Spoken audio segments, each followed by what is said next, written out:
Em relação à primeira parte da pergunta, se existe diferença na política externa formulada por chanceleres com diferentes perfis, é claro que existe. Mas isso não tem que ver com o fato do chanceler ser diplomata ou não ser diplomata, porque a política externa é resultante de uma série de fatores, né? Alguns de natureza estrutural, outros de natureza conjuntural, e a personalidade do presidente da República e do chanceler pesam na definição final da resultante política externa.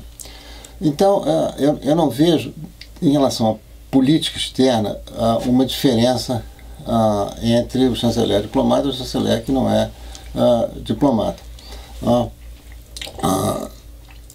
Só para tomar um exemplo, a política externa independente foi conduzida por chanceleres diplomatas e chanceleres não diplomatas, cada um deu o seu tom àquela determinação política, mas, enfim, eram personalidades muito diferentes. Bom, quanto ao fato também de perder espaço ou não no processo decisório de política externa brasileira, também não é muito difícil fazer uma generalização a esse respeito, né? A diferença que existe é que, no caso do diplomata, o seu espaço na burocracia ou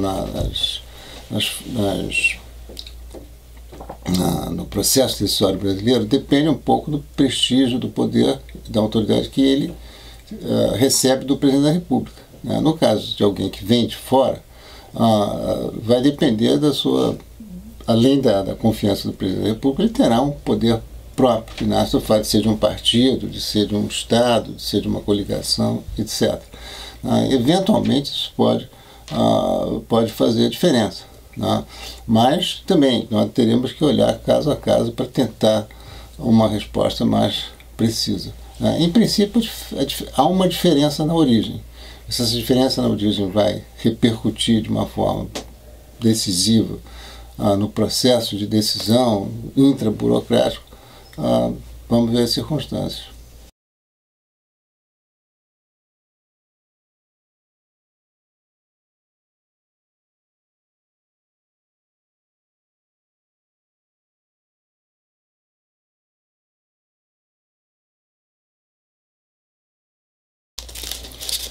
Essa é uma pergunta especialmente complexa, né? Porque eu teria que falar do sistema internacional como tal. Evidentemente que os sinais que estão mostrados, estão indicados na pergunta, são sinais de que alguma coisa se complicou no sistema multilateral. Mas o sistema multilateral vive crise desde o momento que ele nasce, nos tempos contemporâneos, né? Porque há sempre uma expectativa em relação ao sistema multilateral que ele dificilmente consegue cumprir. Quer dizer, quando a ONU foi criada para estabelecer a paz no mundo, não estabelecer, houve momentos de guerra. Isso significa que a ONU viveu em crise esses anos todos? De uma certa maneira, sim. O problema é saber se essa crise que a gente está vivendo é uma crise diferente, é uma crise de desconfiança do sistema, coisa que não havia, talvez, nas crises anteriores. Eram crises de operação do sistema, né? Eu acho que isso talvez seja a característica dessa crise atual, né? E os exemplos que foram sugeridos, né? A saída dos Estados Unidos do Acordo de Paris ainda não saiu, mas, enfim, promessa ou indicação de que vai sair, ou a saída da Inglaterra do Brexit, são sinais de uma certa gravidade. Isso é verdade. De outro lado, é muito difícil pensar num sistema internacional sem multilateralismo, porque a própria natureza da interdependência, da globalização, seja o que nome for, né, exige, né, concertação entre os países, né? E no caso do Acordo de Paris é curioso, porque ainda que o governo federal americano, o Trump, né, tenha criticado e reclamado do Acordo de Paris, o que esse movimento em favor da contenção das mudanças climáticas, etc., já estabeleceu como parte do processo internacional, tem feito que Estados americanos adotem as determinações esperado o acordo. Então, essa consciência está estabelecida. E quem estabeleceu essa consciência, como quem estabeleceu uma consciência da necessidade de proteger os direitos humanos, etc., é parte do sistema multilateral. Então, há uma crise e, ao mesmo tempo, ela não mata essa necessidade, né? E não mata a contribuição que o sistema multilateral já deixou na ordenação do sistema internacional.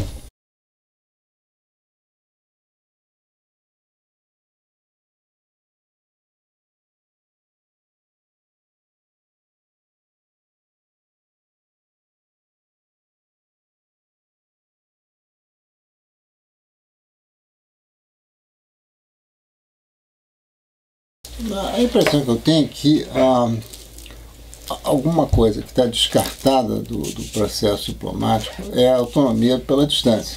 O Brasil participa do processo internacional, o Brasil está integrado no processo internacional, inserido, enfim, a expressão, qualquer uma delas talvez sirva para designar esse momento que começa no governo Sarney, né?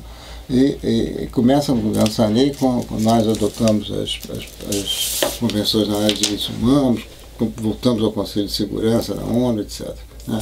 Então, e isso também é uma aquisição do processo diplomático brasileiro, né? Eu acho que participação, diversificação, que foi a expressão que acho que o Túlio Vigé usou para caracterizar a política externa, a busca de autonomia no tempo do Lula, são aquisições, quer dizer, não se vai voltar atrás nesse processo, né? O que vai variar são as táticas, né? Porque a autonomia é o objetivo geral. A distância, a participação, a diversificação, o contraste, o que for, são instrumentos táticos, são instrumentos de operar essa vontade de autonomia. Então, essas táticas hoje fazem parte do repertório da ação externa do Brasil. Isso não vai mudar, né? O que pode mudar são de que maneira essa tática vai ser usada. Então haverá momentos em que se procurará, como no caso do governo Lula, se procurará concentrar essa vontade de autonomia em determinados objetivos políticos, a entrada no Conselho de Segurança, etc., né? No caso do governo Fernando Henrique eram outros objetivos, era mais a integração nos regimes internacionais, etc., né?